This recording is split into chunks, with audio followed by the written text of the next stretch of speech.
नमस्कार, planet x पर आपका स्वागत है।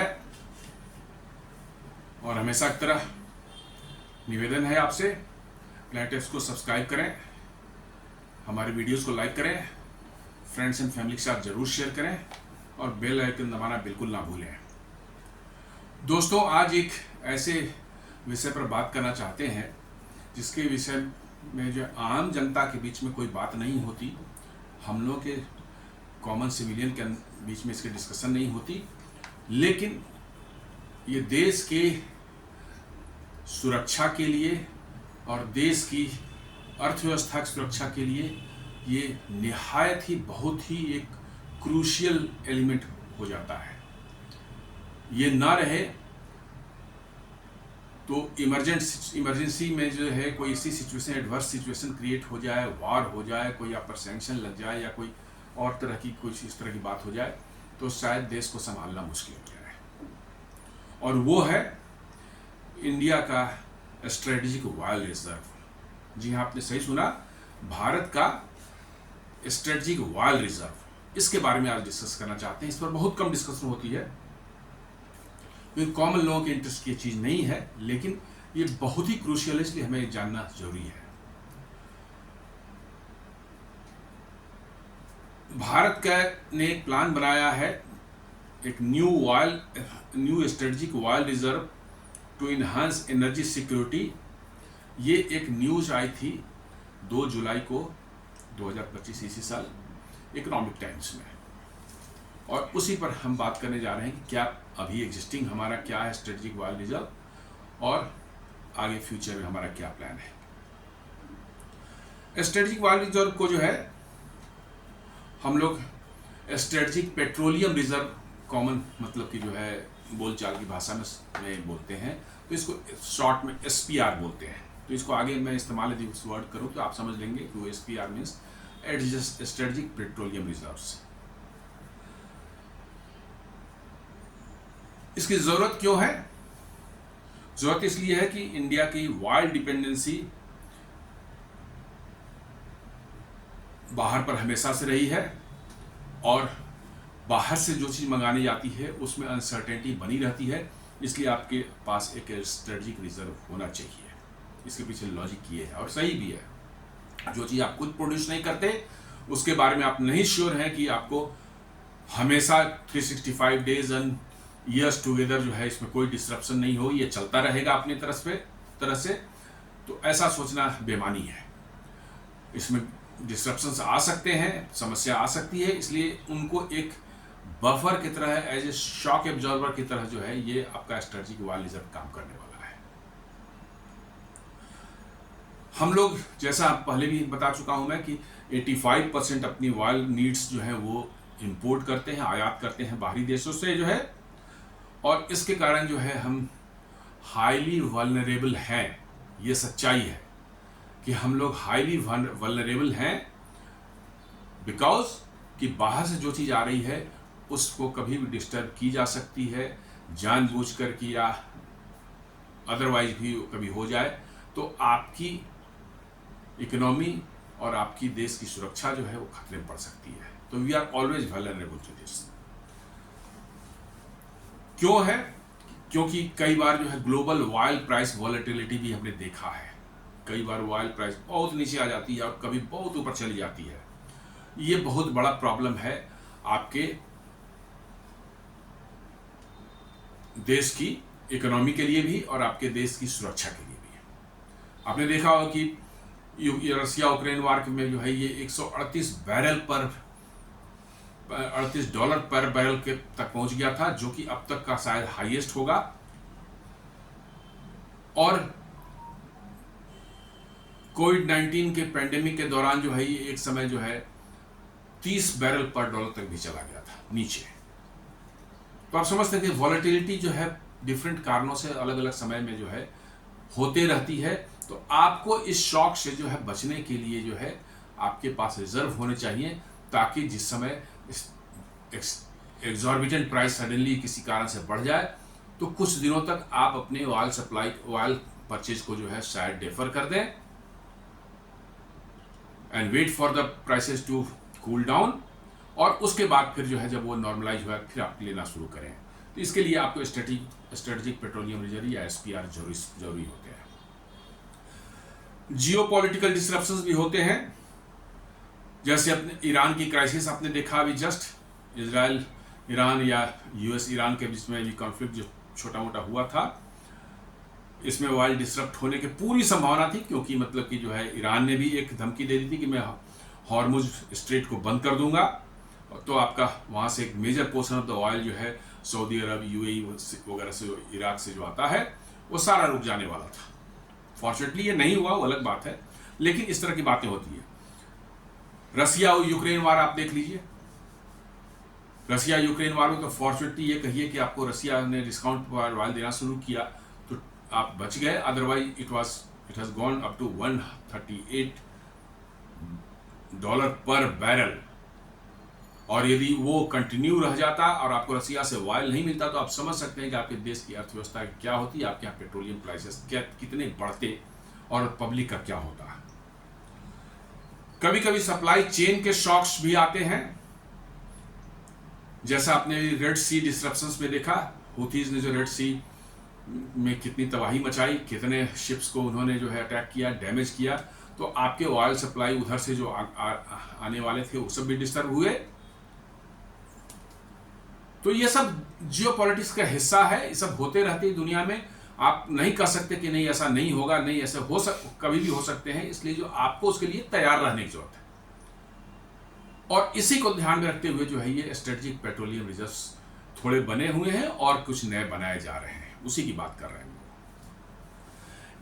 यदि existing petroleum reserve, strategic petroleum reserve SPR की बात करें तो ये अभी इंडिया में जो है हमारा manage by India strategic petroleum reserve ISPRL एक कंपनी है, India strategic petroleum reserve limited ISPRL, under the ministry of petroleum natural gas. ये तीनों गवर्नमेंट ओन्ड है पूरी तरह से।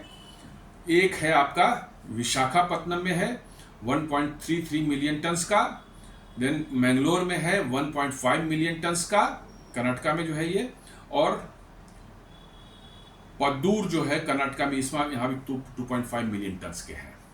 इसमें कुछ जो है ओवरग्राउंड टैंक्स वगैरह में बनाए गए हैं और कुछ जो है अंडरग्राउंड नेचुरल रॉक कैवर्न्स होते हैं, रॉक के अंदर बड़े बड़े गुफाएं जो बने होते हैं उसको और एक्सटेंड कर दिया जाता है, नेचुरल रॉक्स को जो है कट करके जो है, और उन केव्स में जो है ऑयल को स्टोर किया जाता है।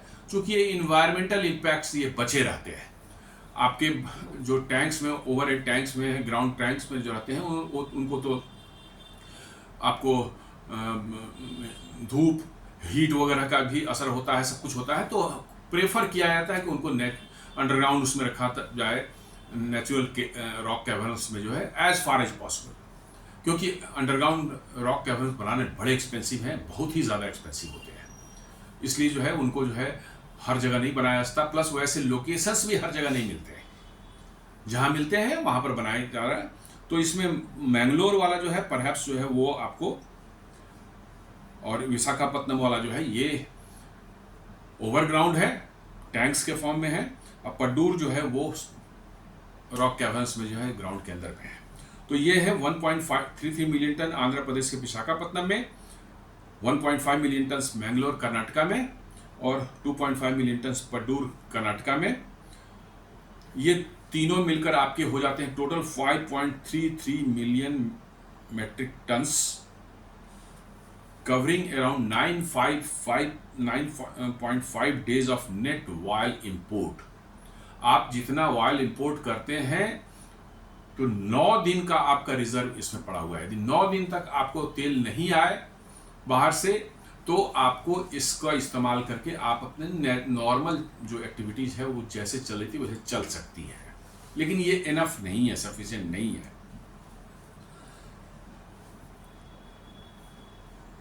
तो ये बताया जैसे कि 9.5 days of net oil import का आपके पास में अभी है बना हुआ, और 2 और अपकमिंग जो है बनाए जा रहे हैं अभी, वो है एक 4 मिलियन मेट्रिक टन्स का जो है चंडी खोल उड़ीसा में है।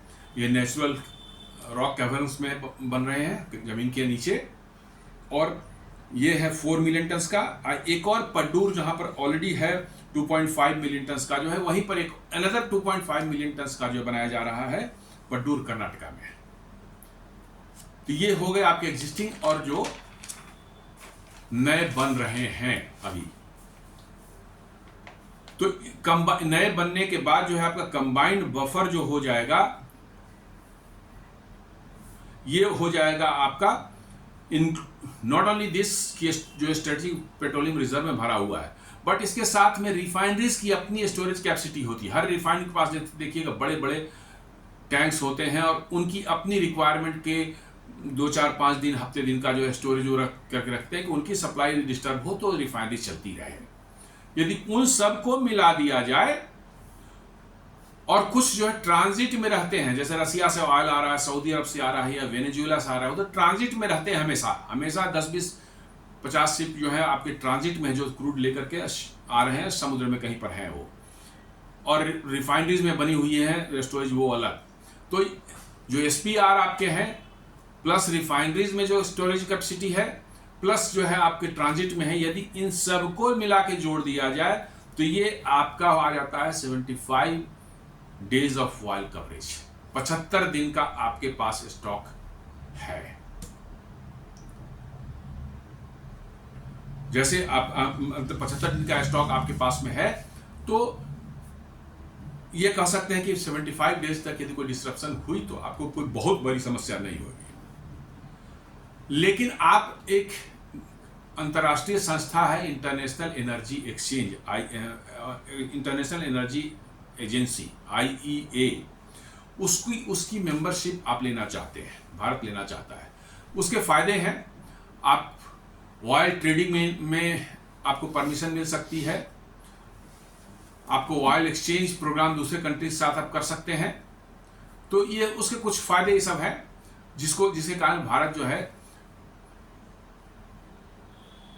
IEA का जो है मेंबरशिप ये चाहता है। लेकिन उसकी कंडीशन है कि आपकी जो है स्टोरेज कैपेसिटी जो होनी चाहिए, आपके पास जो है आपके पास स्टोरेज जो होनी चाहिए क्रूड ऑयल की जो है एट ए टाइम, आपकी रिक्वायरमेंट की 90 days of oil net oil import cover होना चाहिए।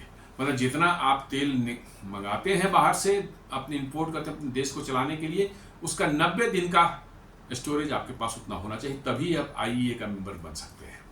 तो भारत ये कोशिश कर रहा है, तो उसके लिए कुछ न्यू स्ट्रेटेजिक प्लान बनाए गए हैं। 2025 में जो है India is now planning to a massive expansion in its SPR infrastructure within multiple new locations under active consideration.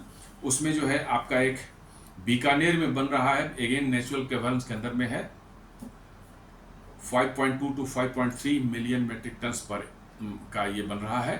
और ये रिफाइनरी के पास में बन रहा है, आपको बाड़मेर में रिफाइनरी बन रहा है, उसे वहाँ से बहुत दूर नहीं है ये, क्योंकि जब जरूरत पड़ेगी इसको तो नज़दीकी कोई रिफाइनरी में ले जाना पड़ेगा आपको, निकाल के तेल को जो है रिफाइन करने के लिए, इमरजेंसी वैसी आती है तो उसको नॉर्मली प्रेफर किया जाता है उसी के आसपास में। तो ये रिफाइनरी के नज़दीक बन रही है। देन मैंगलोर 2 जो एग्जिस्टिंग हमारा है टर्मिनल जो है, जहाँ पर ऑलरेडी हमारा है, वहाँ पर 1.75 मिलियन मेट्रिक टन्स का जो है वहाँ बनाया जा रहा है एडिशनल। और एक बीना है मध्य प्रदेश में, बीना में भी एक रिफाइनरी है भारत पेट्रोलियम की, बहुत बड़ी रिफाइनरी है, वहां पर भी एक बनाया जा रहा है। इसकी कैपेसिटी अभी डिसाइड नहीं हुई, टू बी डिसाइडेड है ये।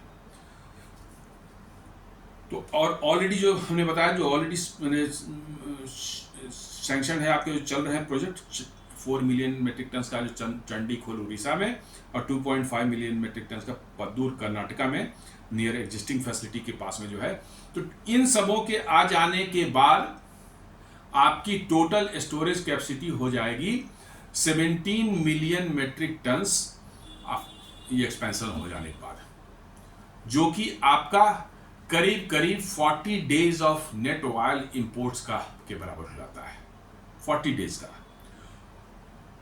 और यदि आप रिफाइनरीज की उनका इंडिविजुअल कैपेसिटी स्टोरेज का है उसको, प्लस जो ट्रांजिट में आ रहे हैं शिप्स में हमेशा जो रहते हैं उनको यदि जोड़ लें इसमें, तो आपकी जो रिजर्व कैपेसिटी हो जाती है more than 90 days, even near 100 days की बराबर हो जाती है। तो आप क्वालिफाई कर रहे हैं IEA के लिए। यदि ये अचीव कर लेते हैं तो इंटरनेशनल एनर्जी एजेंसी के लिए आप क्वालिफाई कर जाएंगे। इसके ऑब्जेक्टिव्स क्या है, इसके पीछे में जो है energy security enhancement, energy security को आपको इन्हांस करना है। Reduce vulnerability of supply shocks as Red Sea crisis, जैसा रेड सी में हुआ था क्राइसिस, उसमें सप्लाई शॉक्स उस तरह के आएंगे। तो स्टेट ऑफ हॉर्मुज का ब्लॉकेट जो ईरान ने कहा था, वैसे सिचुएशन में आपको ये हेल्प कर सकता है। और वेस्टर्न कंट्री भी सैंक्शन लगाते हैं, जैसे अभी रसिया पर सैंक्शन लगा रखा है US ने, या ईरान पर लगा रखा है, उससे आपको बचने में मदद करेगा ये। और आपकी इकोनॉमी को भी सेफगार्ड करेगा इमरजेंसीज के दौरान, जैसा कि वार्स कभी हो जाए, पैंडेमिक जैसा आपका हो गया था कोविड-19 के दौरान, या कोई एम्बार्गोज वगैरह आप पर लगा दें, अमेरिका, यूरोप और जैसे बदमाश देश जो है आप पर एम्बार्गो लगा दें, तो आपके काम कुछ, क्योंकि ऐसे घटनाएं हो जाने के तुरंत बाद यदि आपके पास वो ऐसा रिजर्व नहीं है, तो आप चाहें कि रातों रात जो है आपको कहीं से अल्टरनेट सप्लाई मिल जाए, it is just not possible. उसके लिए टाइम लगता है, तो उस टाइम को प्लान करने के लिए, एग्जीक्यूट करने के लिए आपके पास रिजर्व्स होने चाहिए। इसलिए ये 90 to 100 डेज का जो बनाया जा रहा है, इट्स ओनली टू आपको उस तरह के शॉक से प्रिवेंट करने के लिए। तो IEA के मेंबरशिप के लिए कंप्लायंस कैसे, India has been pushing for IEA membership, must meet requirement of 90 day stock capacity. The current 75 days fall short, अभी जो हमारा 75 दिन का है वो कम पड़ता है, तो अब ये एक्सपेंशन के बाद हम करीब करीब 100 डेज के आसपास पहुंच जाएंगे, तो now will qualify for that. इससे आपको स्ट्रेटेजिक लीवरेज क्या मिलती है, ability to increase release oil from strategic petroleum reserves to manage domestic price inflation. कभी कभी सब कुछ दुनिया में ठीक है, लेकिन प्राइस इन्फ्लेशन थोड़ा सा बढ़ गया, crude oil price gulf countries ने बढ़ा दिया, ओपेक ने बढ़ा दिया, कुछ कर दिया, तो आप अपने स्ट्रेटेजिक ऑयल रिजर्व से कुछ तेल निकाल के मार्केट में ला दें, रिफाइनरीज को दे दें, आपका जो है प्राइस इन्फ्लेशन को आप चेक कर सकते हैं। Use during OPEC supply cuts, OPECs भी जो है अपने प्राइस को बढ़ाने के लिए या स्टेबलाइज करने के लिए प्राइस सप्लाई कट करते हैं, जिस समय जो है प्राइस बढ़ जाती है, उस दौरान भी शॉर्ट ड्यूरेशन के लिए आपका ये काम करेगा।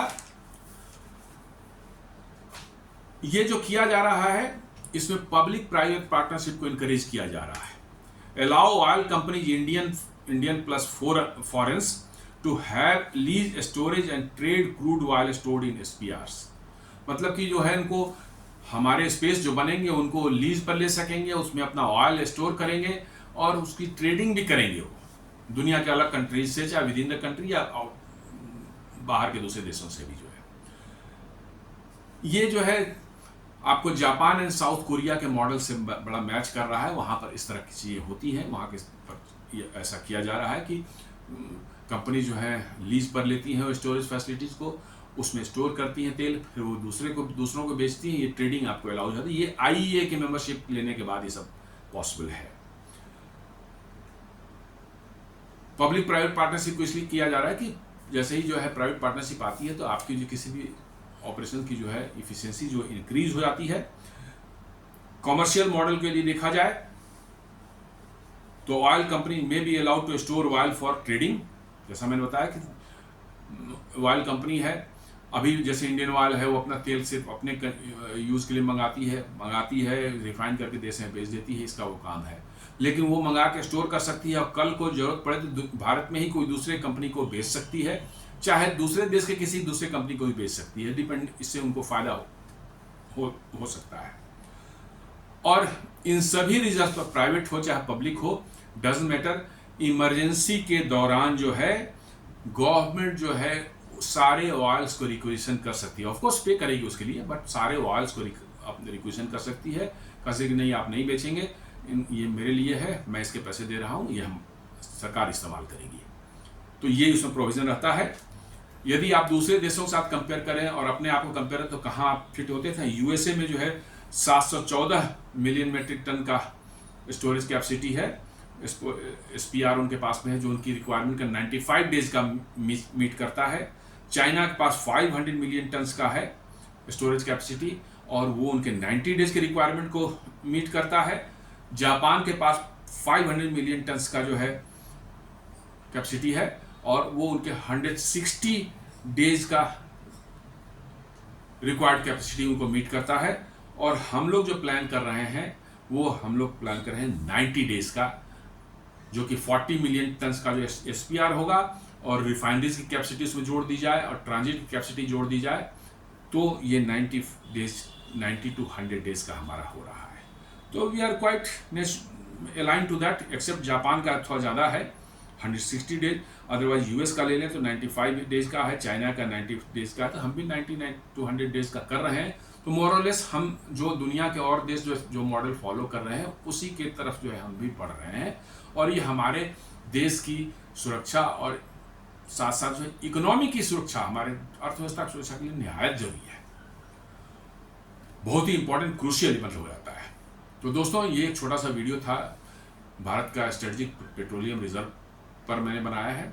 मैं उम्मीद करता हूँ कि आपको ये पसंद आएगा। आप इस वीडियो को लाइक करें, फ्रेंड्स एंड फैमिली के साथ शेयर करें, हमारे चैनल प्लैनेट एक्स को सब्सक्राइब करें और बेल आइकन दबाना बिल्कुल ना भूलें। धन्यवाद।